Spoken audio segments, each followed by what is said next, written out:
Guys, it's DK back at you with another video here for the NBA main slate here on Tuesday. We got a 6-game slate. So last night was pretty disappointing night, to be honest. You had the Alex Len, huge bust there. Then you had the Anthony Davis. He's out, he's in, he's out, he's in. So that really hurt. When he's out, I really like Cheek, and then when he's in, not so much. So that was tough. LeBron and the Lakers, they're just like dead in the water. I don't know what's been going on with them, but they look like they're toast. Rondo, he was the lone bright spot. I liked him a lot. Bogdan was a little disappointing. It was the Buddy Hield show, so just kind of a forgettable night. So ready to move on to this slate for tonight. So 6-game slate, and we got some pretty appealing games. So we'll start with Westbrook here at 11-3. So right now, Paul George currently listed as questionable. So that's obviously big news.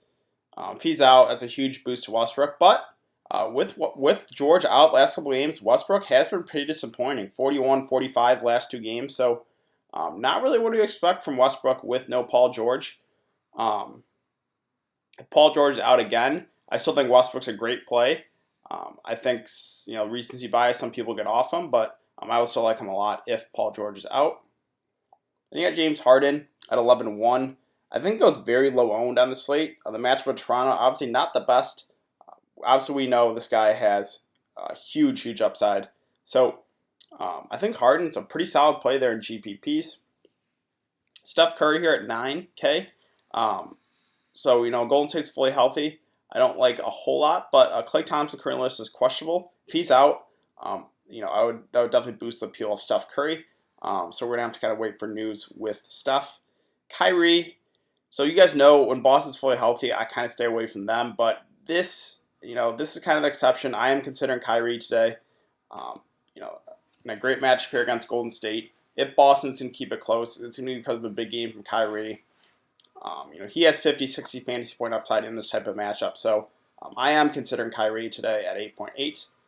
Ben Simmons at 8.4. We also got news Jimmy Butler's questionable lower back stiffness. Sounds more like he's going to probably play, but if he misses, Ben Simmons, Tobias Harris would be great plays here against Orlando. If Jimmy Butler plays, I still think Ben Simmons seems a little underpriced here at 8.4. Let's see, these like mid-tier, like mid-7, high or mid-low 8, high 7 guys. I don't think we really need to take a shot at any of these guys. Schroeder here. I would definitely consider if Paul George is out. Paul George is in. I'm not paying 5.5K for Schroeder. Collison. So these Indiana guys, the main 3 Indiana guys for me that I target are Collison, Thad Young, and Miles Turner. I think all 3 of those guys go kind of low owned, but have pretty big upside here against Chicago if the Bulls can keep it close. Yeah, so Collison at 5.5K seems like a pretty good bargain here. Teague, Derrick Rose. I would like it if they would kind of stick with one, but as of right now, they're just splitting the minutes completely. So if you want to take a shot, sure, if one of them's hot, maybe they push for 30 minutes, but right now they're splitting the minutes. I just don't want to go there on the slate. Avery Bradley, I don't even know what the hell is going on with this guy, man. He, on the Clippers, he would literally get like 2 fantasy points in 30 minutes. And now all of a sudden he's on Memphis. And he's filling up the box score. He's shooting the ball insane. Like, what is going on with Avery Bradley here? At 4.4K, I don't want to chase this, but he's just been playing great. He kind of looks like he's back in his Boston form. You have to consider him here at 4.4K. Like, I know he does have a low floor, but man, he's been playing great here for Memphis. So you have to consider him at 4.4K. It's amazing to see like what he's done since he's gone to Memphis. Like, he was so bad for Clippers, and now all of a sudden he's good again. It's kind of insane. Really cheap guys, nothing there. So let's move on to shooting guard. So again, Jimmy Butler news here at 7.1K. It was only lower back stiffness, so I assume he's going to play. If he plays, it's the main big 3 for Philly. It's Jimmy Butler, it's Tobias, and Ben Simmons all in play in a decent matchup here against Orlando. Let's see. Mid-tier guys. Wiggins, Bogdanovich, too scoring dependent for me. JJ Redick, I get it if you want to go there. The price is cheap. But again, scoring dependent guys, I don't like playing those type of guys. There's really not a whole lot here that I like, to be honest. Yeah, really, shooting guard's kind of thin, so not a whole lot I like with shooting guard position. So let's move on to small forward. Paul George here, 10.3K. Again, currently listed as questionable. If he plays and has no minutes limit, I think he goes super low owned, but in a good match against Minnesota. Obviously, he has big upside, so you could look his way in GPPs for sure. KD, I would definitely consider if Klay Thompson's out. It'd be KD, Steph, Draymond, Boogie. Obviously, those big four would get a pretty decent boost with no Klay. So we're gonna have to kind of wait for news there. Obviously, you want to target Golden State guys when the other team keep it close. Boston, pretty solid team. Haven't been playing the best of late, but if Boston keep it close, I think one or two Warriors could have a pretty solid game. Aaron Gordon, so this is a guy I think goes really low owned on the slate, but the price here at 6.4K is pretty appealing. In a good matchup here against Philadelphia, the last 4 games, 32, 36, 36, 41 minutes. So playing this guy all the minutes he can handle. In a good matchup, I know he's really up and down. He definitely can hurt you, but he has some pretty big upside, and the price is appealing here. So I like Aaron Gordon at 6.4K. And then Thad Young. Again, it's Collison, Thad Young, and Miles Turner for me. All, I think, go kind of low owned today. But I think all three of these guys have some pretty big upside. So I like Thad Young a decent amount here at 5.9K.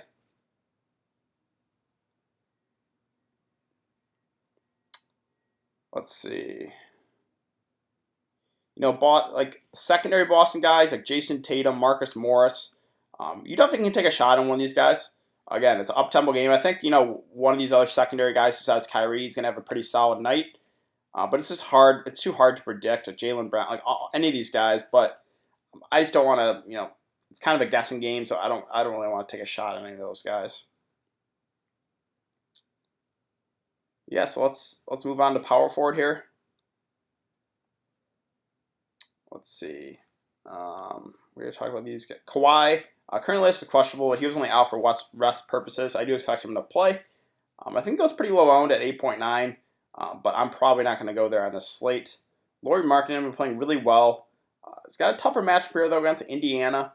The price, though, he is playable here at 8.2K. I also think he goes pretty low owned. Siakam, I consider Siakam when there's no Kawhi, but, he was only out for rest purposes, so I do expect Kawhi to be back. So probably not going to go there with Siakam. Now, Al Horford, he would probably be the other Celtic I would consider playing, him and Kyrie. This is just the perfect type of matchup here for Al Horford, up and down. Golden State likes running small ball. I would assume Al Horford plays closer to 35 minutes in this game. He does have some upside. The price is a playable here at 6.3K. So Al Horford certainly in play there at 6.3. We got Draymond Green at 5.6. Even if Klay plays, it's too cheap for a guy that's going to play 35 minutes in a close game. I know he's been a frustrating roster. He's gotten in foul trouble a few of these games, but it's just the price tag. 5.6K for Draymond. This is way too cheap. So I like him quite a bit here. Let's see.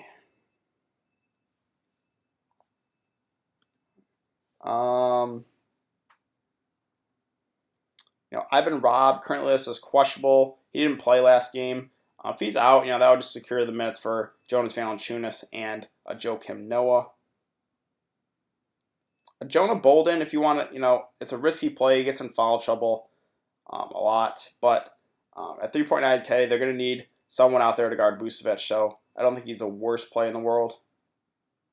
Okay, let's move on to center. We got Towns, who's been playing some great basketball here of late. He's got a little tougher matchup here against OKC, but you can't deny what this guy's been doing.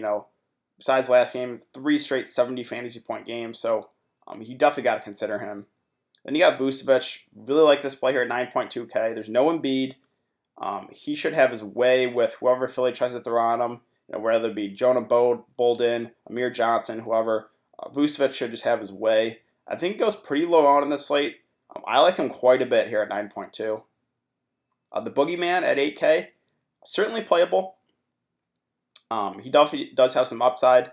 I think he's priced about right, but I definitely still think he is in play. Nurkic, I love playing Nurkic early in the season, but now we got Cantor, right behind him, and in a tougher matchup against Memphis, I'm probably not going to go there. JV at 6.7. Him and Noah certainly playable, but I just like a couple other centers a little bit more. JV, I do like the price tag at 6.7. So I definitely like him, but again, I like a couple other centers a little bit more. Steven Adams, I think, is pretty safe here against Minnesota. Minnesota plays big. I would assume Steven Adams plays 30 to 35 minutes at 6.1K. I think he's a pretty safe play. And now we get to Miles Turner. I know he's been bad recently, but this is the get-right spot here against Chicago at 5.7K. It's Collison, it's Thad Young, it's Miles Turner. I think go pretty low in the slate. But I like all three of those guys quite a bit here. With obviously Noah Oladipo, those are the three guys that have a huge usage bump. Again, he got in foul trouble here against Minnesota, so didn't play that many minutes. Kind of a letdown game here against Orlando, but we know this guy's got 40, 50 fantasy point upside. Biggest against Chicago has been a thing all year. So Miles Turner at 5.7. I like him as a buy low candidate quite a bit.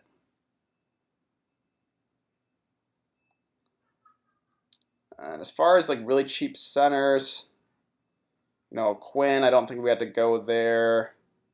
Yeah, there's really not a whole lot. So I think that's about it. So again, a brief overview of the slate. The Chicago-Indiana game, not a whole lot I really like on the Chicago side. They're fully healthy. Indiana is those big three. It's Collison, it's Thad Young, it's Miles Turner. I think they'll kind of overlooked in the slate, but I think have some pretty big upside. Orlando, Philly, obviously the big news is Jimmy Butler. If he's out, it's Ben Simmons and it's Tobias. Tobias revenge game too, who look very, very, very appealing. On the Orlando side, it's Vucevic and it's Aaron Gordon for me.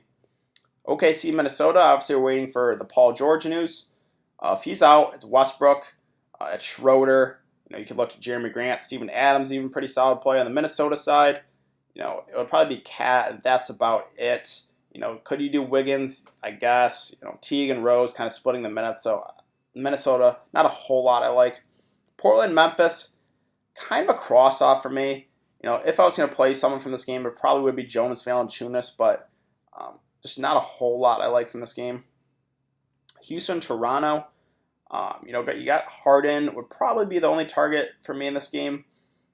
He's obviously got huge upside. I think goes pretty low owned. On the Toronto side, if Kawhi plays when they're fully healthy, they're just a pretty deep team. So I'll probably stay away from the Toronto side if Kawhi does play. And then finally, we got the late night hammer here with Boston, Golden State. Boston not been playing well, but if they're going to keep it close, it's Kyrie and it's Al Horford for me, who I would consider. On the Golden State side, obviously we're waiting for Klay Thompson news. If he's out, it's Steph and it's Durant that got the big boost. Draymond, even if Klay plays, I like him a lot at 5.6K, and then the Boogeyman still in play there at 8K. So, that's kind of my thoughts for the slate. So, and again, I think that's going to do it for today's video, guys. If you have been enjoying the content, please like this video, subscribe. If you have any questions, you can leave it in the comment section down below. It's also important to follow me on Twitter. That will be in the description below. I'll give my thoughts on more news comes out throughout the day, and I'll be back for another video on Wednesday. So I will see you guys then.